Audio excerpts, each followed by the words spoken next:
Good evening. Thanks for joining us on this Saturday. I'm Whit Johnson. As we come on the air tonight, there's a new threat from those devastating and deadly wildfires. About 9 million people across much of Los Angeles and Ventura counties under a new red flag warning and on alert for more dangerous fire weather conditions. The emergency is not over. This fire NATO captured on camera in the Pacific Palisades. Evacuations expanding tonight. Thousands of homes and businesses destroyed, at least 11 people killed. Governor Gavin Newsom doubling the number of National Guard to more than 1,600 to help battle the flames. The ground and air assault continue as the fires are now threatening a growing list of neighborhoods, including the exclusive Los Angeles suburb of Brentwood. And the finger pointing and controversy tonight over what, if anything, could have been done to prevent the wildfires from causing so much death and destruction. We have team coverage tonight in the fire zone. ABC's Matt Rivers leads us off from Brentwood. Tonight, with fires still raging in Los Angeles, evacuations are expanding. The Brentwood and Encino neighborhoods under threat as residents make their way out of the area. It's very difficult, but we're alive. We're alive. Fire retardant drops starting. In the skies above the wildfires, firefighting aircraft diving again and again, dropping flame retardant chemicals and water to stem the fire threat. Those Santa Ana winds temporarily subsiding today, giving them and the thousands of crew battling the flames on the ground a fighting chance.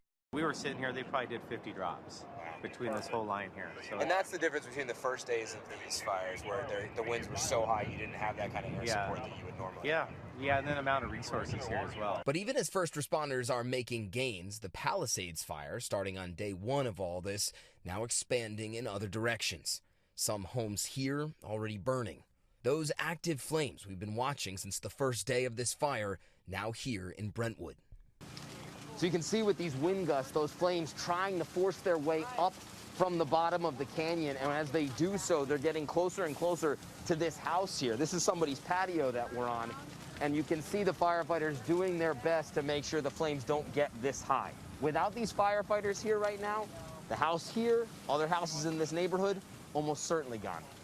Residents here have largely gone, others trying to bring desperately needed supplies to first responders in the area. Traffic on some roads there backed up for nearly 2 hours. The Eaton fire today now at 15% containment, the Palisades fire at 11%. Over 12,000 structures have been destroyed in total. Fire officials warning those strong winds that helped create the most destructive fire event in California's history are expected to ramp back up once again tonight and into next week. Overnight, this flare-up overwhelming a crew on the ground. Firefighters on the front lines forced to retreat from the flames, leaving these vehicles behind. That flare-up spawning this fire NATO. And this harrowing video from earlier this week, a reminder of the hellish conditions endured by ground crews. This man, Alec Gellis, doing everything he could, fighting to save his girlfriend's house from the oncoming flames, eventually forced to leave, unable to save her home. It's being eaten up by all of that valuable fire retardant. Without that fire retardant, we would be in big trouble. Firefighters here, though, making progress on getting these fires under control. 11 deaths have been confirmed, 8 from the Eaton fire and 3 from Palisades. And tonight, at least 13 people are missing. ABC News Today learning the identity of 2 of the victims of the Eaton fire. A father and son, Anthony and Justin Mitchell of Altadena. Both were in wheelchairs and awaiting evacuation. His daughter remembering him as, quote, a great dad that any little girl could want. Tonight, the full scope of the loss of life still unclear. Law enforcement also facing challenges, arresting 27 people in total, saying some violated a curfew implemented last night, others taken into custody on suspicion of looting.